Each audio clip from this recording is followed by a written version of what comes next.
rogando a tua proteção para os nossos corações, inúmeras vezes atribulados pelas questões do dia a dia, que se refletem nas questões do passado, que ainda não conseguimos dominar, em nome do homem velho.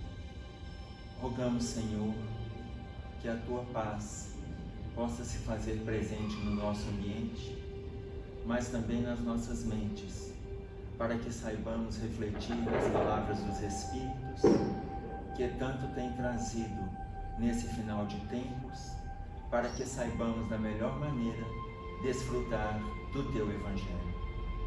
Rogamos, enfim, Senhor, para os desencarnados que convivem conosco, mas principalmente aqueles que, tanto quanto nós, vêm nesta casa buscar os teus recursos, e que todos nós sejamos instrumentos fiéis na tua seara, na troca saudável dos ensinamentos do teu Evangelho. Fique conosco, que assim seja. Nós estamos trabalhando o livro Renovando Atitudes. Vocês viram que uma boa parte do livro a gente não trabalhou, que foi no período da parada, da pandemia. Mas quando a gente encerrar o último capítulo, nós vamos voltar naquelas que saltamos. A gente apenas acompanhou a programação conforme já estava feito desde o início do ano. E o capítulo de hoje chama-se Incógnitas. Incógnitas.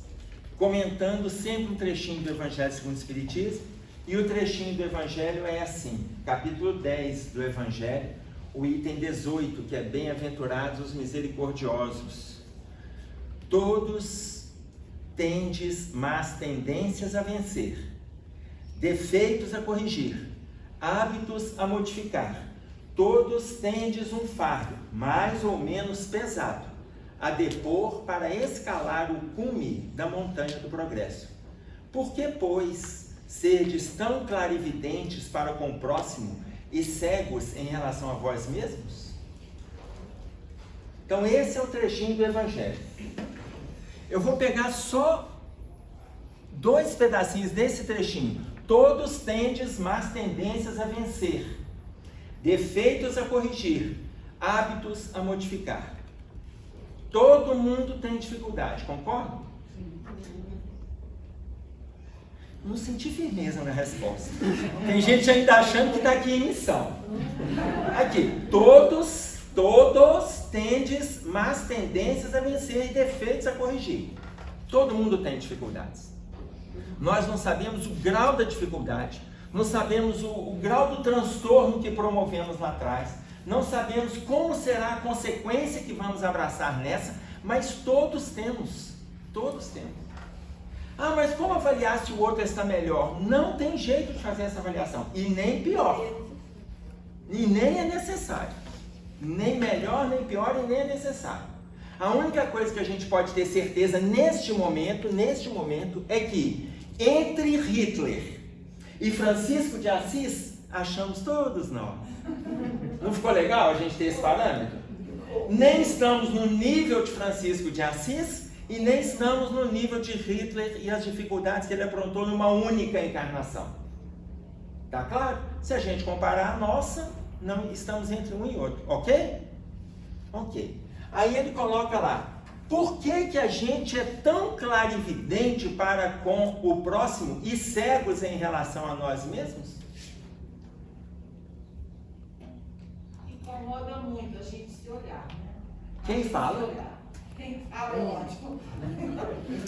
Incomoda muito a gente se olhar, se admitir. É complicado. Incomoda muito a gente se ver. Se ver. E não só isso, é muito mais fácil ver? Fácil. Aí quando tem essa pergunta, por que, pois, serdes tão clarividentes para com o próximo e cegos em relação a vós mesmos? Olha que movimento de autoavaliação que precisamos de fazer. E aí ele vai colocar para nós em diversos contextos. Olha o trechinho. Eu vou pegar só pequenos trechos de todo o texto, mas depois você chegando em casa, pega o texto inteiro. Analisas a obra assistencial e a criticas, afirmando que a tarefa poderia ser muito melhor. Tem obra social que a gente critica? Que a gente olha e fala assim, o que eles estão fazendo? Tem ou não tem? Tem. A gente analisa a obra social e a critica, afirmando que a tarefa poderia ser muito melhor. Todos nós, de alguma forma, em algum momento, a gente já criticou essa ou aquela tarefa, ou do grupo espírita, do grupo católico, do grupo evangélico. Aí a gente vê o outro fazendo, mas gente, olha o que eles estão fazendo. Oxi, mas eu vou te falar, viu? Olha o caminho que eles estão. A dificuldade é de quem? Nossa. Mas quando a gente faz isso, olha a recomendação do Hamed. Mas você não se dispõe a doar das suas mãos na realização de uma vida melhor aos necessitados. Agora vocês não esperavam uma dessa. A gente olha o outro fazendo, acumulando mantimento, levando para a comunidade tal, levando para o Vale de Jequitinhonha, levando para o Vale do Mucuri, fazendo, e a gente fala, sabe o que é isso, não sei o que, e a gente vai criticando. Quando o Hamed coloca, só que nós não nos dispusemos a fazer esse movimento. Talvez seja medo.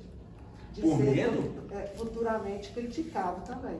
Então, às vezes, fica muito mais fácil a gente criticar e não tomar, às vezes, nenhuma atitude, do que tomar atitude e daqui a pouco também errar, às vezes, ou eles estão errando ou não, e também sentir o dedo das pessoas, os comentários das pessoas. E aí entra o sentir o dedo das pessoas, porque veja, nós podemos apontar, não podemos? Mas fere o orgulho da gente. Agora veja bem, vamos lá na pergunta 903 do Livro dos Espíritos. Nós podemos observar o erro do outro? Podemos ou não? Podemos. Tranquilo. A melhor parte é essa. A melhor parte, Kardec sabia tanto que o negócio era bom que ele já perguntou para os espíritos, nós podemos observar o erro do outro? Aí os espíritos falaram, claro, meu filho. Só que observar o erro do outro para você não repetir o engano que o outro está cometendo. Pronto. Ou seja, observar para aprender. Para aprender. Aí ele continua. Entretanto, divulgar o erro do outro significa, olha como que o livro coloca, errar ainda mais desastradamente do que o outro. Que uma coisa é você observar para aprender, outra coisa é você observar para divulgar. Tá claro isso aí? E aí, pegando um exemplo, uma pessoa chegou para mim e falou assim que ela está muito incomodada com o Divaldo Franco. Está muito incomodada. Porque parece que Divaldo, olha, eu acho que o Emerson, que é mentor do Divaldo, deve ter reencarnado.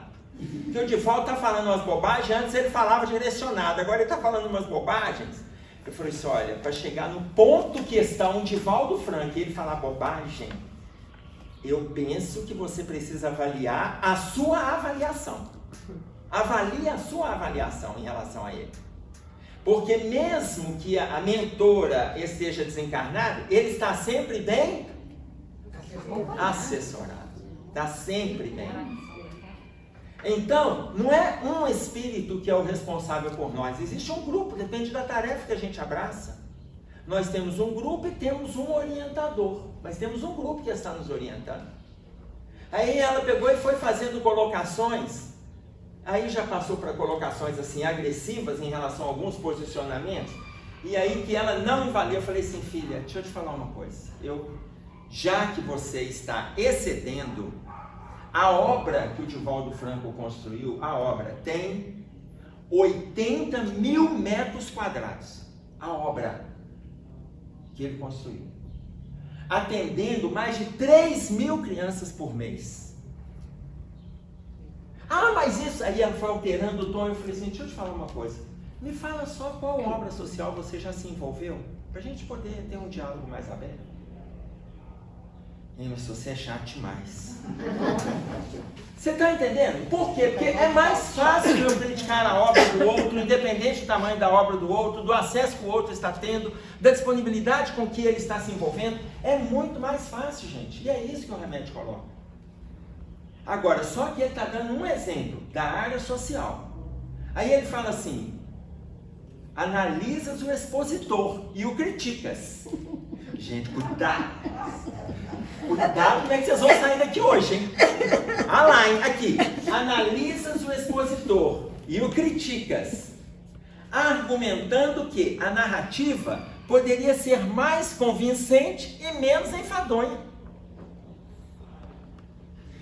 Que se o expositor lançasse mão de recursos de oratória e tivesse um vocabulário mais rico, prenderia ainda mais a atenção e elucidaria muito melhor os ouvintes. Deixa eu contar para vocês uma coisa. No livro Missionários da Luz está saindo o André Luiz. O André Luiz junto com o Alexandre. Eles estão saindo depois de acompanhar uma reunião na Casa Espírita. E aí, no momento que eles estão saindo nessa reunião, eles estão acompanhando uma senhora, o rapaz e uma adolescente, 14 anos aproximadamente.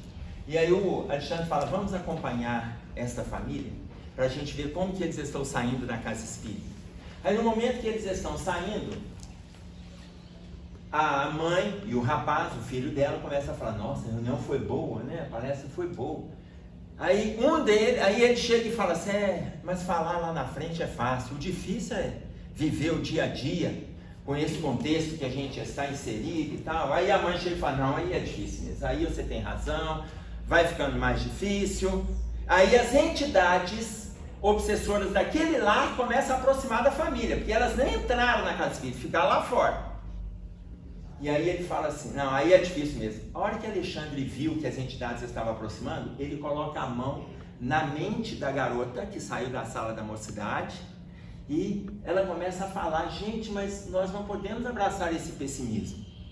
O nosso estudo foi tão bom, foi falado sobre isso, foi falado sobre aquilo, é para a gente refletir nas mudanças, e a mão do Alexandre na mente dela, do mentor espiritual. Aí os dois vão olhando para ela e falando assim, você fala dessa forma porque você ainda não cresceu o suficiente para viver os problemas que a gente já viveu. Você ainda está muito nova, você não é adulta, eu quero ver você falar desse jeito quando você se tornar adulta e passar pelas dificuldades que a gente já viveu. E aí na hora que eles falam isso com ela, ela silencia, Alexandre tira a mão da cabecinha dela, os obsessores encontraram o campo, o que os obsessores fizeram? Deram um braço para aquela família e a família levou os obsessores para dentro de casa. Então vocês ficam atentos o que vocês vão falar depois da palestra aqui. Que o pessoal está todo esperando ali fora. Já preocupei, dependendo. Ah lá o comentário que vai fazer que as filhas estão aqui. Oi, Marco. Lembrei que foi exato também que fala assim, quem sabe faz, quem não sabe ensina, quem não sabe nem isso critica. Quem sabe faz, quem não sabe ensina, quem não sabe nem isso critica. Tá claro isso aí? Aí o André Luiz pra gente no livro Sinal Verde coloca de forma muito mais simples, né? Quando você não puder auxiliar, procure silenciar. Quando não puder auxiliar, procure silenciar. Então olha o que ele coloca, analisas o expositor e o criticas, mas não te dispões a ler e a estudar, e muito menos a falar em público no serviço de reeducação das pessoas. Isso existe ou não? Tranquilo para todo mundo? Analisas o administrador do serviço e o criticas, asseverando que ele mantém posição intransigente e orgulhosa. Aí, gente, administrador pode ser administrador da casa espírita, pode ser administrador no trabalho, pode ser administrador no seu setor, pode ser administrador de um lar, administrador de uma comunidade. Administrador. A tendência nossa analisa o administrador de serviço e o critica, asseverando que ele mantém uma posição intransigente e orgulhosa. Porque tem hora que o administrador tem que ser firme. E se ele não for firme, o que acontece com a administração? O serviço desanda. Porque aonde não tem disciplina, vai ter intransigência. Onde todo mundo manda e ninguém tem razão. Tá claro? E ninguém tem razão. Uma coisa é o administrador escutar os administrados. Escutar. Escuta, avalia, filtra e decide. Mas se ele deixar para todo mundo decidir, ali, terreiro, né? Do balacobaco, tá? Onde todo mundo manda, cada um faz o que quiser. Aí olha o que ele coloca. A gente analisa e critica, mas você é aquele que não se dispõe a usar da mesma compreensão e humildade exigidas daquele administrador. Porque veja, todo mundo, no pior das hipóteses, você tem que administrar o seu lar. E quando a pessoa chega e fala assim, mas eu, por exemplo, moro sozinho, ela também tem que administrar o lar. Tem ou não tem? Tem. Então, muitas vezes, a gente critica o outro que está administrando, pensando em graus diferentes de administração, mas não administramos a casa da gente. A gente está com dificuldade de lidar no relacionamento ali com o outro, no diálogo, na intimidade, na escuta. Por quê? Quando a nossa pressa de resolver as coisas do nosso jeito, aí o outro vai resolver, a gente vai lá e critica, analisa, mas falta pra gente muitas vezes disciplina. E disciplina em tudo, gente. Disciplina em tudo. Observemos as nossas relações, porque se faltar disciplina, a administração já não está legal. E aí eu não estou falando só da administração externa. Existe aquela administração interna. Como que está essa administração aqui? Tá claro? Vou pegar um exemplo da administração. Estávamos lá em casa conversando. Eu, minha esposa e 2 filhas, a mais velha e a mais nova. Eu também tenho 3, tá? Só do meio que não tá. Senão quem não conhece acha que eu tenho 10, né? A mais velha e a mais nova. 27, 18. E aí no domingo da eleição, eu estava falando, estávamos os 4 conversando, eu peguei e falei assim, e discutindo lá o horário que iria votar. Eu peguei e falei assim, aqui gente, eu acho melhor, falando para a caçula, eu acho melhor, Clarissa, você não votar. E aí na hora que eu falei essa frase, melhor você não votar, a minha esposa falou, o que é isso? A menina está empolgada, a primeira eleição que ela vai votar. Aí a mais velha já chegou e falou assim, ô pai, você está ficando doida? É claro que ela vai votar. Ela chegou e falou assim, ô pai, eu vou. Na hora que as 3 falaram, tal, enquanto elas falaram, eu calei. Na hora que elas terminaram, eu falei assim, continuando, filha. Eu acho melhor você não votar do horário tal ao horário tal, porque a sessão fica cheia. Era só isso. Mas a forma com que a gente vai administrando, a forma com que a gente vai ficando ansioso, e nós estamos ansiosos nas nossas relações. Hoje as pessoas estão muito mais preocupadas em falar de si do que escutar o outro. Você chega para uma pessoa e fala assim, nossa, eu estou com uma dor de cabeça. Aí o outro já chega e fala assim, já passei por isso. Esse aí é o seguinte, eu vou, olha, depois de eu ter enxaqueca, de eu ter não sei o quê, ele já começa a falar da dor dele. Aí você fala, eu tive um problema lá na minha empresa com o patrão, sabe o que acontece? Nossa, ele alterou, ele aumentou o tom de voz. Ah, não, lá na minha empresa é o seguinte, quando o patrão falou assim comigo, ele já começa a falar dele. As pessoas estão com dificuldade de escutar. Ou seja, nós estamos tendo um problema na administração. E aí eu já não estou colocando da administração empresarial, eu estou colocando na administração social. A administração social é o reflexo da administração íntima. E a administração íntima tem a ver com a administração da nossa casa. Casa física e a casa mental. Então, muitas vezes, nós estamos com dificuldade. Por quê? Porque a ansiedade não deixa. O outro está com dor, está com dificuldade. Escuta. São 30 segundos, 1 minuto. Escuta. Terminou. Sua vez. Ah, mas se ele estiver ansioso, não deixar falar, o desespero é dele. Mais um motivo para você continuar escutando. Mas e se não der tempo? Marca. Fulano, eu estou vendo que você está muito ansioso. Como a gente está aqui na rua, faz o seguinte, deixa eu te ligar. O Raul Teixeira fala assim, tem gente que não entende aquele cumprimento. E aí, fulano, como vai? Ele fala assim, se você estiver na via pública e tiver a infeliz ideia de perguntar à pessoa como vai, ela te conta. Ela te conta, a pessoa, ela tá ali na... Gente, se ela perguntou, e aí fulano, como vai? É um cumprimento normal. Na hora que você está ali naquela pressa, aí Raul inclusive dá o seguinte exemplo, tem hora que você vê a pessoa lá do outro lado, você atravessa, aí você chega do outro lado, continua andando e faz assim, oi! E aí a outra pessoa responde, oi! E pronto, só. Por quê? Porque tem pessoas que não têm esse limite, porque a administração interna está precária. Se a administração interna está precária, ela passa a reproduzir esse mal-estar no âmbito social, no âmbito familiar, no âmbito empresarial. Aí imaginem, no âmbito espiritual, ela acaba tendo dificuldade em entrar em sintonia. Tá claro isso aí? Muito claro. Aí ele coloca assim para nós: analisas a conduta alheia e criticas, mas não te dispões a ajudar sinceramente a ninguém. O que a palavra sinceramente nos sugere? A palavra sinceramente. Que seja sincero. Que seja Sincero, verdadeiro. sincero, verdadeiro, honesto com aquela posição. Aí ele fala, que não espere em troca. Eu vou ajudar fulano, porque fulano já está numa condição diferenciada, né? Daqui lá na frente eu posso precisar dele. Analisas a conduta alheia e a criticas, mas não te dispões a ajudar sinceramente a ninguém.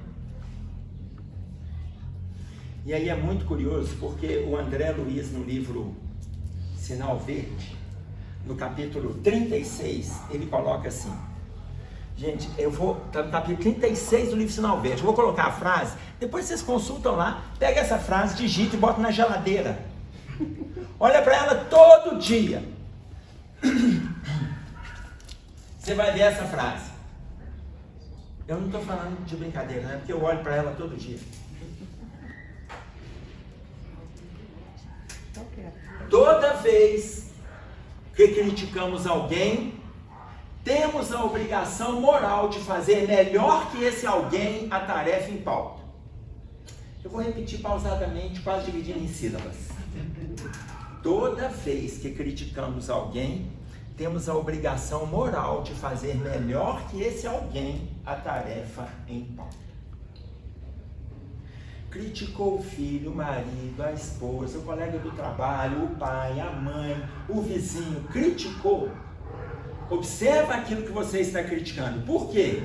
Você está se colocando numa condição melhor de fazer aquilo ali. Melhor.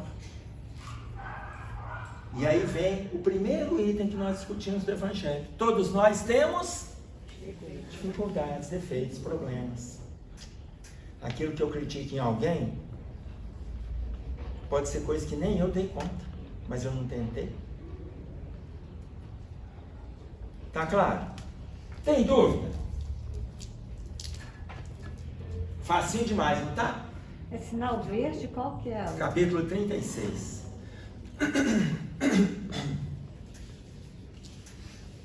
Aqui, agora ele coloca um trecho que é, como esse livro foi publicado aqui no Brasil, pode ser que sirva para os outros países, mas para nós, não há dúvida em relação às nossas relações. Analisas o governo do país e o criticas. Tem a ver com a gente ou não? Tem alguém na dúvida aí? Analisas o governo do país e o criticas, mas não te dispões a cooperar e nada fazes pela comunidade em que vives. Tem uns que nem votam, né? Aí quando acontece os que nem votam, vou pegar lá os que não votam. Tem aqueles que votam pelo sim, tem aqueles que votam pelo não, e alguns ainda não votam. Outros dizem que não votar é omissão. Até isso nós vamos ter que aprender. Votar ou não votar não é omissão. Não é omissão. Nós temos 3 grupos no nosso país. Os que votam pelo partido A, os que votam pelo partido B e os que não votam em nenhum dos dois. E se isolam nesse contexto. E o país está dividido em 3 partes. Porque os que não votam não são 2 milhões, 5 milhões não. São mais de 40 milhões, ou que não votam ou que não votam em nenhum dos dois. Somando os que não votam ou que não votam em A nem em B, são mais de 40 milhões. A outra parte vota em A, a outra parte vota em B. Ah, mas isso é omissão. Não, gente, tem país que não é obrigatório. Aqui é porque é obrigatório. O progresso é chegar no voluntariado. É você decidir opcionalmente. O progresso seria isso. Hoje nós somos constrangidos a fazer. Nós somos constrangidos a fazer. E se você não vai lá e faz? Você paga uma multa de R$3,40. Pelo tempo que você fica na fila, tem hora que às vezes vale a multa. Mas imagina vocês... Olha a nossa dificuldade de lidar com isso. Eu voto no governo A porque eu não quero que ganhe B. Não, A é ruim, mas B é pior. Então eu voto no A. Aí aparece aquele grupo do terceiro. Eu não voto nem A e nem B, porque eu não concordo com aqueles posicionamentos. Não é porque não abre mão, é porque não concordo com nenhum. Ah, mas eu voto no menos pior, eu não voto no melhor. Imagina como que a nossa dificuldade de educação ela é clara. Eu voto no menos pior. Eu voto naquele que asfalta a minha rua. Eu voto naquele que arranja emprego dentro da minha família. Eu voto naquele que eu estou vendo determinadas obras e eu me beneficio delas. Então nós estamos criando condições de troca. Pensando na gente. E aí o que ele coloca? Analisas e criticas. Mas não se dispõe a fazer o bem-estar na sua comunidade. E aí fala lá, alguns, ah, mas não votar?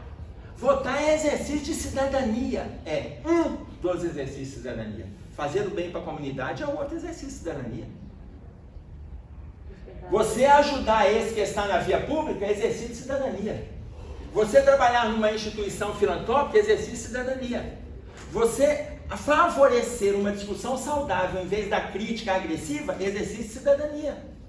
Você respeitar o posicionamento do outro, exercício de cidadania. Cidadania não é simplesmente ir lá e votar. Mas quando votar, faz isso com discernimento.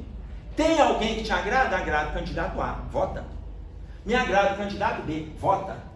Me agrada, nenhum dos dois me agrada. É o seu posicionamento, se respeita. Eu não voto no menos pior, eu voto aquele que eu acho melhor. E se eu não achar nenhum dos dois melhores, eu não vou votar em nenhum dos dois. É uma relação de autorrespeito. E a hora que achar que tem condições, vai lá e faz. Mas não para depois criticar. Agora, critica. Mas tem feito alguma coisa em relação à sua comunidade? Que aí ele coloca. E aí entra o nosso problema, que é governamental. Você vê como que o nosso problema está grave nessa área. Falando desse movimento, discutindo um tema numa casa grande em Belo Horizonte. Aí no dia seguinte o coordenador me ligou, porque eu fiz alguns apontamentos, e em meio a apontamentos eu fiz essas colocações para nós ficarmos atentos. E eu coloquei assim, nós nunca tivemos, logo depois das eleições presidenciais, essa que nós tivemos, nós nunca tivemos uma eleição tão agressiva, aonde as pessoas se separaram, aonde os lares se complicaram, aonde as pessoas se agrediram. Nós nunca tivemos na parte de eleições diretas uma eleição tão agressiva. E aí eu trouxe para o nosso tema. O tema que eu estava levando naquela casa era o Cristo Consolador, capítulo 3 do Evangelho segundo o Espiritismo. E as pessoas se agrediram, se criticaram, tentaram convencer as outras. Aqueles que entravam tecendo comentário na rede social, tirava da rede social, agredia na rede social. E aí eu levei para o tema. Aonde é que está o Cristo Consolador no nosso movimento? O Cristo está consolando quem? Quem que ele está consolando? A gente se complica em tudo que a gente está fazendo e depois a gente fala assim, ainda bem que eu sou espírita, eu entendo tudo isso. Depois de eu agredir bastante, aí eu falo, ainda bem que eu sou espírita. Enfim, fiz essas colocações e tal. E aí, no dia seguinte, o coordenador geral da instituição, que lá tem reuniões diárias, tem coordenadores das reuniões, e existe o coordenador geral, me ligou. O Emerson, fiquei sabendo ontem, estou recebendo aqui algumas mensagens, que você fez quase um discurso na casa espírita, ontem. E lá não pode falar de política. Eu falei, não, meu filho, eu não fiz isso não. Então eu vou, olha, eu estou no consultório, estou atendendo, eu vou pegar um intervalo e eu vou te ligar. E enquanto eu não te ligo, procura os 2 coordenadores da reunião que estavam lá. E pergunta como que foi. Se eles concordarem com as informações que você está recebendo no seu WhatsApp, eu converso com você até pessoalmente. Se não concordarem, mas eu prefiro que vocês conversem com eles. E aí, quando eu liguei, ele pegou, eu liguei, aí ele não me atendeu. Passado 2 semanas, me ligou para discutir sobre um outro tema lá numa outra cidade. Ele organiza estudos na cidade do interior. E aí eu falei, vamos voltar naquele tema que eu levei lá na casa que você também dirige. Ah, não, depois eu conversei com os coordenadores, eles falaram que foi um equívoco dos ouvintes, que você pegou o momento atual e trouxe para o tema, colocando as dificuldades que as pessoas estão tendo. Aí ele falou isso comigo, eu falei assim, aí ele insistiu, mas a gente pede sempre para não fazer nenhum tipo de colocação política, porque lá no artigo, lá nós temos o regimento interno lá da casa, e no artigo 67º do nosso regimento interno, ele coloca, eu falei, meu filho, para, deixa eu te explicar uma coisa. Ele é um senhor já mais velho que eu, a gente se conhece há muitos anos. Eu falei, não sei porque eu estou falando como seu amigo. Eu falei, não, eu não quero essa amizade. Agora não é amizade que nós estamos conversando. Se eu tiver que ler regimento interno de alguma casa espírita para fazer uma palestra, é melhor a casa não me convidar. Eu não vou ler regimento interno. A única coisa que eu peço é, se eu falar contra a doutrina, me avisa. Falei contra o evangelho, me avisa. Me avisa e me mostra onde que eu posso ter dado informações erradas, equivocadas. A gente tem que corrigir. Mas a parte política, Jesus discutiu com saduceus, com fariseus, e isso era o quê? Discussão política. E aí eu peguei lá, Aniceto no livro Os Mensageiros, se eu não me engano, capítulo 41, se não este o 42, ele comenta o capítulo 8 do livro do Romanos, nos capítulos 19, 20 e 21, onde ele fala de política. E ali o Aniceto discute reforma agrária, que Paulo falava sobre política há 2000 anos atrás. Só que nós utilizamos isso como movimento agressivo. Nós criticamos os políticos e não sabemos fazer política. Nós não sabemos fazer política. Começamos a criticar pessoas e não estamos conseguindo fazer a política dentro de nós. Da boa vizinhança, da boa companhia, da discussão saudável, do pensamento positivo, de um linguajar equilibrado. Nós não estamos sabendo fazer política. E aí a gente entra na agressão social e chamamos isso de política. Isso é politicagem. E aí comecei a discutir isso com ele. Pensei, né? No final dessa conversa nossa aqui, capaz da casa não me chamar mais. Porque o normal é isso. Se mês seguinte eles já estavam me ligando para eu ir lá e fazer os estudos, então acho que entenderam.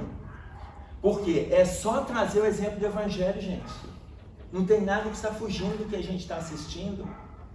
Nós estamos desvirtuando e não estamos conseguindo fazer bem para o grupo que a gente está inserido. Tá claro isso aí? Isso volta. O exercício do respeito à individualidade do outro.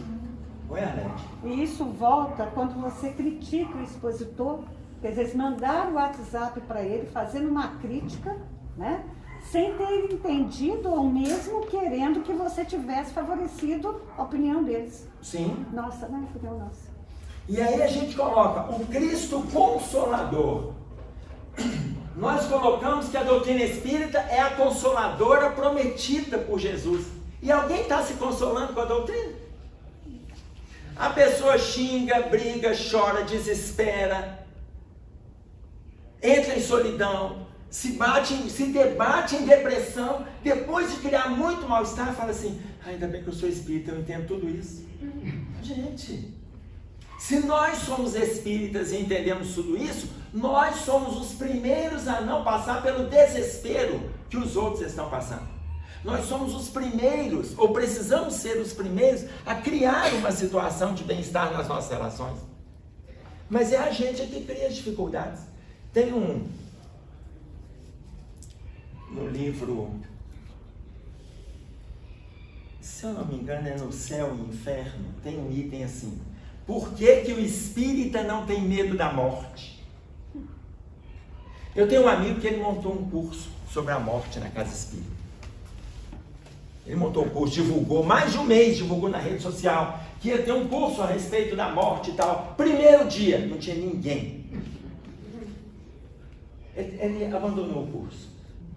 Por que o espírito não tem medo da morte? E aí eu peguei e coloquei assim: será que não tem medo da morte? Que é uma dificuldade nossa? Depois, se vocês tiverem acesso, quem tiver parentes e tal, tem uma palestra nossa que está lá no YouTube, que é Morri. E agora? Então, assiste, divulga. Por quê? Porque tem a ver com as nossas reflexões do dia a dia. Tem a ver com as nossas reflexões do dia a dia. Morri. E agora? E a gente se coloca espírita, mas não pode tocar. A gente se coloca espírita, mas se alguém fala sobre isso com você, você fala assim: fulano, para de falar desse assunto. Você é pessimista, parece que você vai morrer agora. Vai. Isso não é pessimismo, não. É a única coisa certa dessa vida. Mas a gente tende a criticar e coloca que a doutrina espírita é consoladora. Então a gente perde o foco do Consolador para atender as demandas pessoais. Tá claro? Aí ele coloca mais: analisa as dores e sofrimento. Analisamos? Dor e sofrimento? Analisamos? Você não analisa, não? Dor e sofrimento de ninguém? Remoemos? Analisamos dor e sofrimento nosso? Analisamos ou não? Analisamos. Às vezes supervalorizamos o nosso e minimizamos o próximo.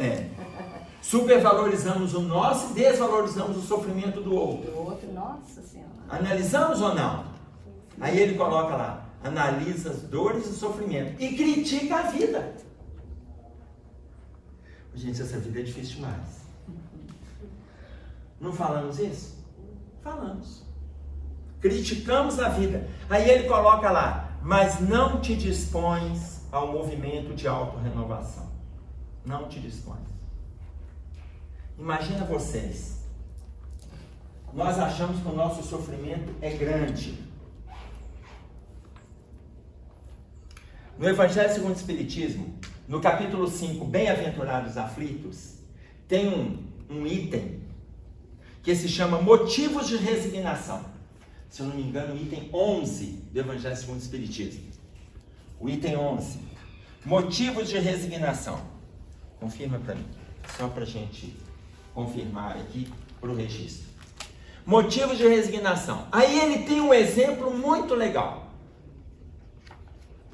Olha o exemplo que está lá no Evangelho. Você tem um débito com a Caixa Econômica Federal. Eita. Está lá no Evangelho, gente. Você deve à Caixa Econômica Federal 100 mil reais. Eu sei que vocês estão pensando assim: mas na época do Evangelho tinha Caixa? Pergunta a Adriana. E outro, ele foi lá no francês. Lá na França ainda. Então... Está no capítulo 11? Capítulo 5, item 11. Capítulo Bem-aventurados aflitos. Então, você tem um débito com a Caixa Econômica Federal de 100 mil reais. A Caixa te manda uma carta e te fala assim: se você pagar 1.000 reais à vista, o seu débito está quitado. O que vocês fazem? É no item 12, motivos de resignação. Item 12. Item 12. Motivos de resignação. Se você pagar 1.000, você tem um débito de 100 mil. Se você pagar 1.000 reais à vista, o seu débito está quitado. Todo mundo corre e paga? Ou tem gente... Estou achando isso aqui muito fácil. Isso aqui não deve ser assim, não. Meu filho, você recebeu a carta da Caixa. Vai lá, paga. Tem gente que vende a mãe, depois compra a mãe superfaturada. Paga. Você deve 100 mil, você vai pagar só 1.000. Eles vão quitar 99 mil. Esse exemplo está aqui. No item Motivos de Resignação, item 12 do capítulo 5, ele coloca que a pessoa que sofre é semelhante ao devedor que deve uma grande quantia ao seu credor. E o credor disse: se me pagares hoje mesmo a 100ª parte da tua dívida, ou seja, você deve 100 mil, se me pagar 1.000, a 100ª parte da sua dívida, eu vos darei a quitação de todo o resto, e estarás livres. Só que não poderá mais pegar empréstimo. Na Caixa não pode mais pegar empréstimo. Então, voltando, que o exemplo aqui é para Deus. Então, você imagina, a proposta, o sofrimento que nós temos hoje representa 1% da nossa dívida com a providência divina. 1%. A gente já sofre, e depois que a gente está aqui no auge do sofrimento, a gente vai para Deus e fala com ele assim: será que dá para financiar? Ele está pedindo para pagar R$1.000. Você deve 100 mil, ele pede para pagar 1.000, você ainda pede para dividir de 10 vezes. Eu pensei nisso. Eu sabia. Pensei Tá nisso. negociando, sabe? Entendeu? E aí eu pensei assim, eu vou ficar sofrendo essas 10 parcelas. Vai sofrer parcela a parcela. Sim. Que é 1.000 de uma vez só. Eu prefiro sofrer de 10 vezes. Isso que eu imaginei depois. Falei assim, não, eu vou ficar sofrendo. E o Oi. problema... A pessoa sente que não está sofrendo nada, que está tudo bem. Quando ela sente que não está sofrendo nada, que está tudo bem, olha, sabe o nome desse item? Motivos de resignação. Se ela sente que não está sofrendo e está tudo ok, ela está resignada, porque a dor existe. Gente, a dor existe para todos. Emmanuel, todas as criaturas sofrem no cadinho das experiências necessárias. Ou seja, todo mundo tem dor, problema. Todas as criaturas sofrem no cadinho das experiências necessárias. Porém, Emmanuel continua, poucos sabem sofrer como cristãos agradecendo a Deus. Então, aquela pessoa que sabe sofrer como cristã agradecendo, ela está o quê? Resignada. Mas ela também tem dor, porque todo mundo tem. Só que ela lida de forma mais equilibrada. A maioria é desse jeito aqui, ó. Ô Emerson, Oi. no estudo do Éder outro dia, eu fiz esse comentário do Washington, nosso filho aqui especial, né, do Lafran, que o dia que ele viu uma pessoa de muleta pela primeira vez, o Washington é cadeirante, não anda, né, ele ficou todo sensibilizado, foi com a Márcia na época e falou com a Márcia: eu tô com muita dó daquela pessoa. A Márcia falou: não precisa sentir dó, meu filho. Por que você tá sentindo dó? Porque ele anda de muleta. Como é difícil uma pessoa andar de muleta, deve doer muito o braço dela nessa muleta. Aí a Márcia falou assim: mas você gostaria de andar de muleta? Não tô falando de mim, tô falando dela, porque ela sofre, ela anda de muleta. Só que ele nem de muleta ele vai andar nessa encarnação. E ele estava sensibilizado com aquela cena. Márcia, vamos rezar para ele, porque ele sofre, ele anda de muleta. E a Márcia falando assim: vamos rezar para ele, vamos se ter dó dele, pena dele. Aí depois ele ainda pediu a Márcia: posso chegar perto dele para perguntar da muleta? Márcia: pode, vamos lá ver a muleta de perto.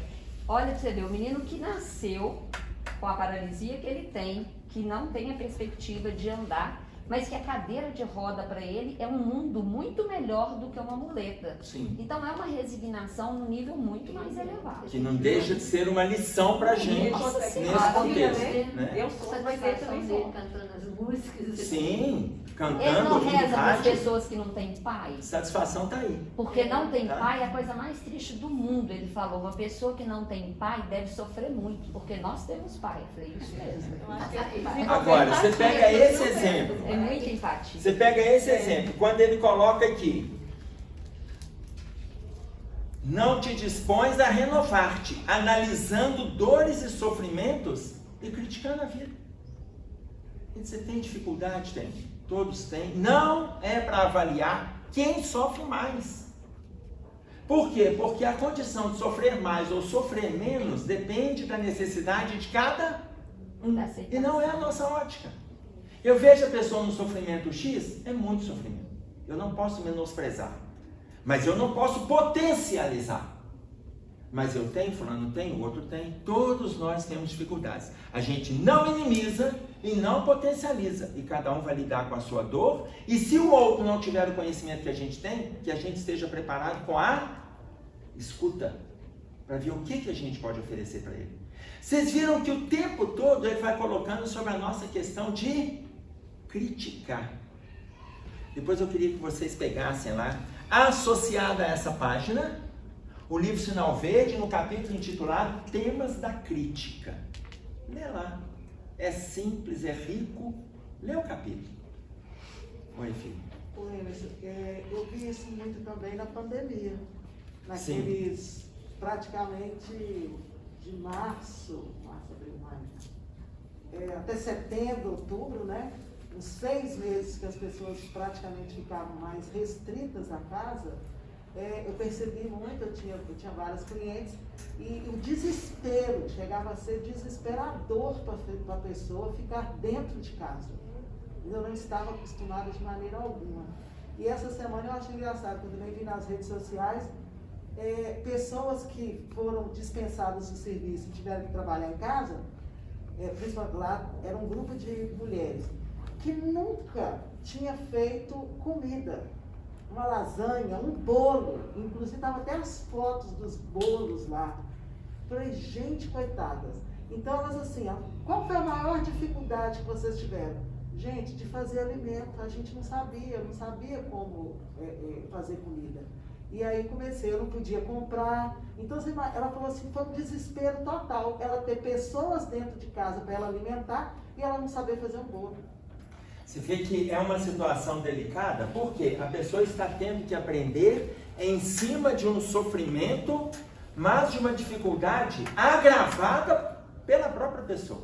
A gravidade está aí, gente, mas a gente não precisa de agravar mais do que o que existe, vocês estão entendendo? A dificuldade está aí. Uma coisa é você estar com tudo destruído, com aqueles movimentos de guerra, você não tem onde consumir, não tem onde comprar, não tem por onde sair, é risco de bomba, é risco de tiro, é risco de sequestro, é outra questão. Tá? Mas a própria pessoa agravou, e no movimento de agravamento ela foi obrigada a aprender. Tá ótimo. Quantos de nós estamos aprendendo em cima dessas relações, em cima de dores? Agora olha como que ele coloca para nós. Perplexo ficamos todos nós. Agora ele está falando dos espíritos. Eles estão perplexos. Eles. Olha por quê. Perplexo ficamos todos nós diante das rogativas das pessoas que estão pedindo ajuda. Eles estão perplexos com a gente pedindo ajuda para eles. Aqui, porque são ajudas pedidas com os lábios e nunca com ações. Pois muito pedem e nunca doam. Quantos estão envolvidos com pedidos, mas nunca fizeram nada em favor de? Nunca fizeram. E quando abri a boca, estava criticando. O que Emmanuel coloca para nós? No livro Pão Nosso, no capítulo 38. Se cada criatura der conta da sua própria conta, 2/3 dos problemas sociais do mundo aparecerão naturalmente resolvidos. Se cada criatura der conta da sua própria conta, 2/3 dos problemas sociais do mundo aparecerão naturalmente resolvidos. Na nossa língua, porque isso é Emmanuel, né? Emmanuel. Na nossa língua, cuide sua vida. Na nossa língua é isso. Na língua do Emmanuel é aquela forma elaborada, requintada, né? Boa para os nossos ouvidos. Oi, Eliette. Só não aprende quem não quiser, porque você está falando das questões sociais, das questões de convivência. A gente não transforma, não é o macro, você começa aqui, ó. Se todo mundo começar no pequenininho, perto de você, aí sim a coisa se transforma. As pessoas estão preocupadas com o que o presidente fez, mas não fez alguma coisa aqui, perto dela. A gente... É interessante esse exemplo se nós começarmos a colocar no nosso nível, né? Sim. Eu, como presidente da minha vida, sim, da minha condução íntima e condução mental, da minha comunidade, exato, aqui dentro da minha casa. Eu estou falando isso porque eu tive um aprendizado muito grande nisso. Eu mudei dentro da minha casa os movimentos meus movimentos. Eu mudei de quarto, eu mudei a televisão de lugar. Eu fiz um monte de coisa ali e que me ajudou a mudar o exterior. Eu não estou vendo o exterior, eu estou vendo que Sim. O que eu posso mudar aqui dentro. O outro é o outro. Pegando um gancho, quando a gente faz essa mudança, nós também estamos fazendo esta mudança. Sim. Inúmeras vezes a estrutura física da nossa casa é o reflexo do estado íntimo da nossa casa. É a casa física e a casa íntima. Às vezes você está com muitas preocupações, muitas atribulações, preocupações do campo mental, atribulações do campo emocional, mas as coisas estão organizadas. A sua casa física está organizada. Quando o seu guarda-roupa está desorganizado, a gaveta desorganizada, a casa toda bagunçada, sujeira, poeira, teia de aranha, está tudo sujo. Olha, o seu estado íntimo está à beira do abismo. Por quê? Porque a nossa condição física, ela reflete, o nosso local físico reflete o nosso estado íntimo. Então, está cuidando de tudo, ainda que tenhamos dificuldades, que tenhamos problemas, que tenhamos transtornos, mas a gente sabe que precisa ser resolvido, será resolvido cada qual no seu tempo, sem atribulação, sem desespero, sem agressão, sem ansiedade, nós vamos dando conta. É assim também a limpeza da casa. Você limpou hoje, amanhã, depois da manhã, tem que passar a vassoura de novo, tem que lavar banheiro outra vez, tem que arrumar a cama outra vez, é assim. Ah não, eu já vou deitar de noite, eu já não arrumo a cama. Ah não, já escovei o dente de manhã, já deixo a pasta de dente em cima da escova do lado da pia. Não preciso nem de guardar, eu nem enxugo a escova. Ah não, eu já saio também, não preciso colocar a toalha no varal não, porque eu já vou, depois eu vou e tomo outro banho, já deixo ela aqui, já fica molhada lá, que é cheia de umidade, vai mofando. É sinal de que o estado íntimo da pessoa é que está úmido, que está mofado, que está estragado. Oi, filho. Aí eu vejo assim, tem marido e mulher que fica assim, olha um olho pro outro. Gente, nós estamos promovendo separação, apenas reflexão.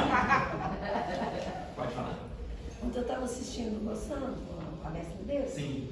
e ele falando sobre, acho que foi o presidente dos Estados Unidos, uma vez que falaram para ele, o que o país pode fazer por mim. Aí ele falou, pensa o que você pode fazer pelo seu país. E juntando a isso, hoje eu estava dando um exemplo ao meu sobrinho sobre as pequenas coisas, que a gente não muda no grande, a gente muda no pequeno. Se a gente não mudar aqui, como que a gente vai esperar uma mudança do país, do presidente, de fulano, de ciclano? Aí meu marido ainda citou para ele, porque os maiores assassinos que existem são os governantes que deixam de investir na educação, na saúde e assim por diante. Então eles são os grandes, nós somos os pequenos. Se a gente não mudar aqui, a gente não vai mudar ali. Então a mudança começa em nós, para fazer uma grande mudança. Né? Se a gente acha, mas todo mundo faz, aí eu vou fazer também. Se a gente não mudar, não muda de lá. Aí fazendo uma referência a esse comentário, quando o seu marido colocou pro netinho, né? Foi pro neto? Não, foi pro sobrinho. Pro sobrinho. Os maiores assassinos estão nessa condição. Vamos lá. Êxodo, Velho Testamento, Moisés, capítulo 20, versículo 13. Não matarás. Não matarás. Não matarás. Por que eu estou colocando um acréscimo? É para fazermos as nossas reflexões. Quando Moisés traz para nós não matarás, ele já não está colocando na minha relação com o outro. Não mate em você, porque às vezes o assassino é você mesmo. Dos seus sentimentos, dos novos posicionamentos, das novas posturas, daquele sorriso que você tinha, da música que você cantava, do movimento que você fazia nas relações. Então você mata o quê? Perspectivas, sonhos, idealizações, projetos, construções, e ninguém está sabendo. E você assume um movimento autodestrutivo. Critica o outro, como está no Renovando Atitudes. Critica o outro, mas assume posições de autoagressão. Então, não matarás não é eu não matar alguém. Eu matar alguém é extremamente grave. Mas muitas vezes a gente entra no movimento autoagressivo. E eu vou me matando passo a passo, dia a dia. Quando eu não faço isso, às vezes nas posturas morais, nas posturas emocionais, às vezes eu faço isso nas questões físicas. E ainda justificando. Não, eu bebo um pouco. Eu bebo um pouco.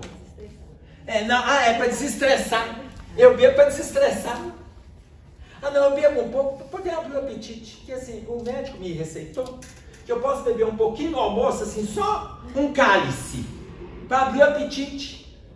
Aí conversa, oi, mas o que você acha? O médico, ele indicou só um cálice para poder abrir o apetite. Eu falei, não, meu filho, não precisa. Se você está sem fome, não tira o cálice não, filho, você almoçar, você vai ver como é que você vai jantar. Se a pessoa bebe no almoço, bebe na janta, bebe no almoço, bebe na janta, todo dia bebe 2 vezes para abrir o apetite. Gente, vai estar sem apetite, não precisa forçar a barra com álcool, não. Fica sem o álcool e aí à noite vai ter uma beleza com o apetite. Tá claro? Mas muitas vezes a pessoa, não, eu fumo só quando eu estou estressado. Não, mas agora eu não fumo cigarro, eu fumo de palha. Aí o outro fala assim, não, para mim é mais tranquilo uma maconha. Você sabe o que? A maconha de uma viajada enquanto eu descanso minha cabeça. Tá certo? E a pessoa vai movimentando as relações autodestrutivas. Eu não estou matando lá, eu estou matando aqui. E aí ele coloca para nós assim.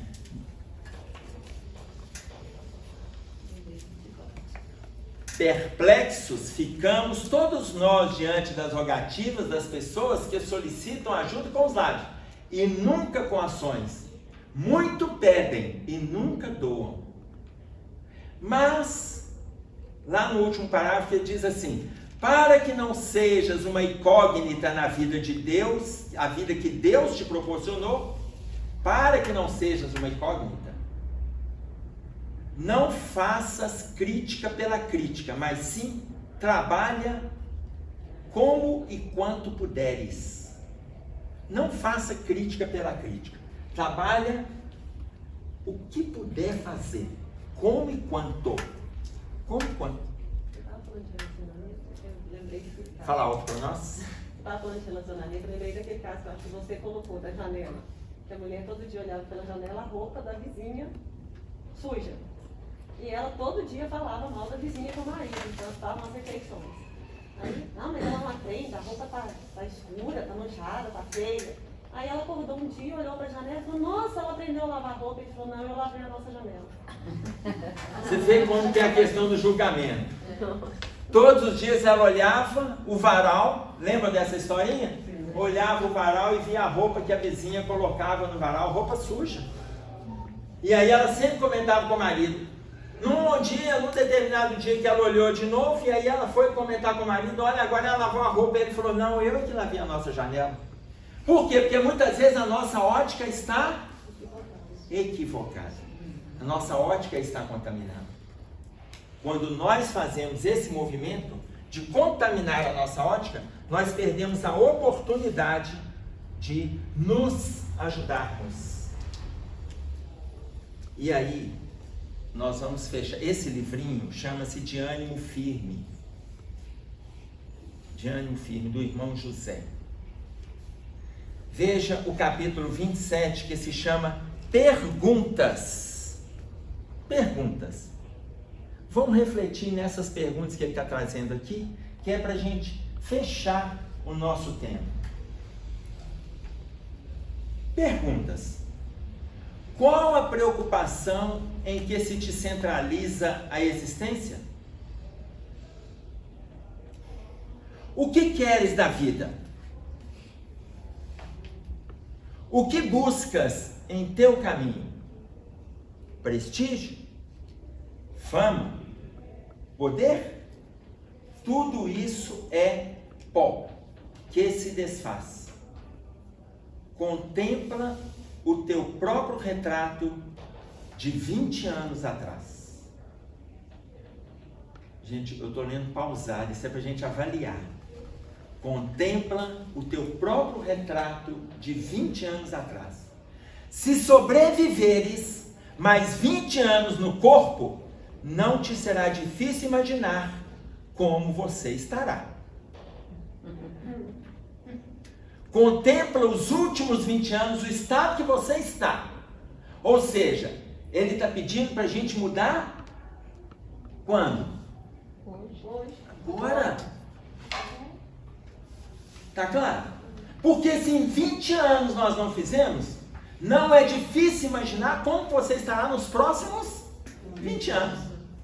Aí ele diz assim: você tem tido ultimamente a preocupação de ser bom?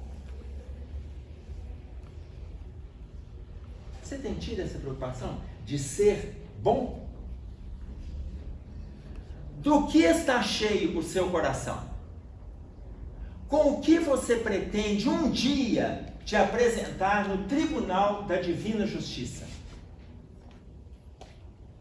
Quais as tuas credenciais morais? Você possui obras que possam advogar-te a causa? Infeliz de quem se abeira do túmulo, estando de alma vazia.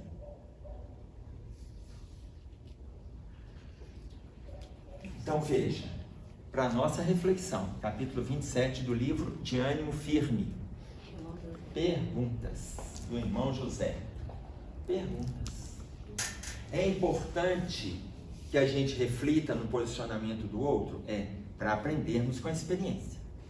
É importante que a gente se avalie hoje? Para construirmos a partir de agora.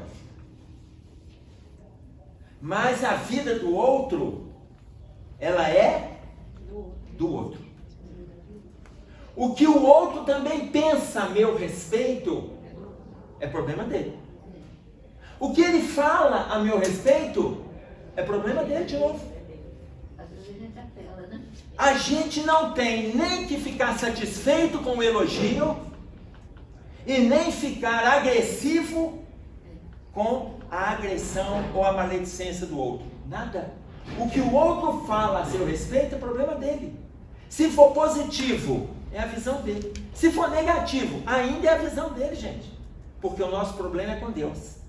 Qual credencial que nós entraremos do outro lado? Se desencarnarmos hoje, pergunta para nós Santo Agostinho, no livro, o Livro dos Espíritos, na resposta da pergunta 919, que fala para nós sobre o conhece-te a ti mesmo, ele tece um comentário sobre o conhece-te a ti mesmo.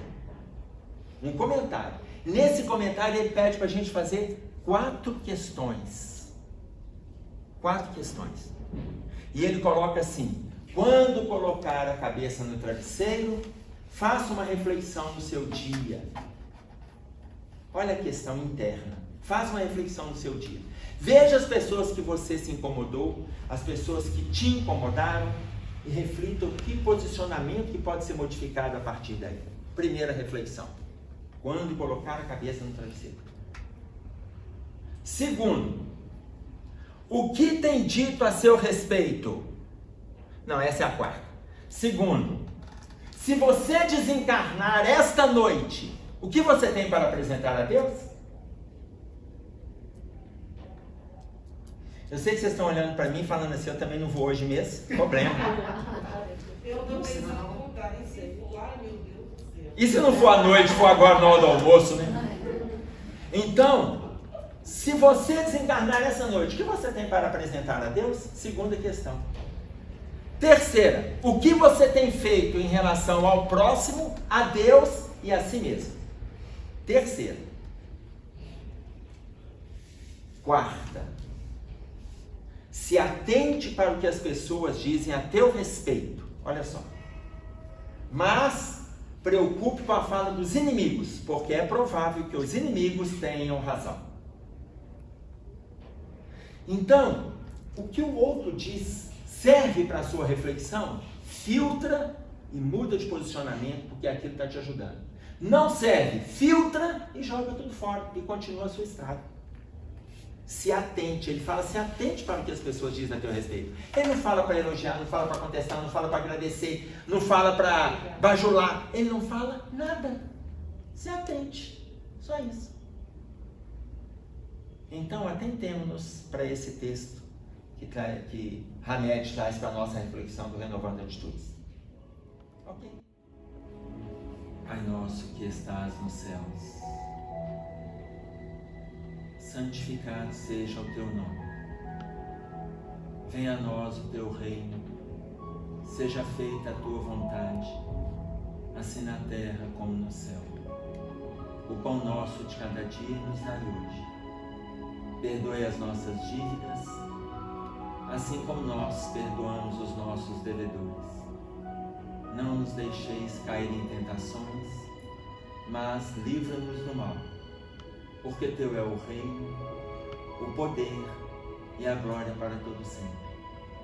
Com esta prece, Senhor, estamos encerrando o nosso estudo desta manhã. Fique conosco, que assim seja.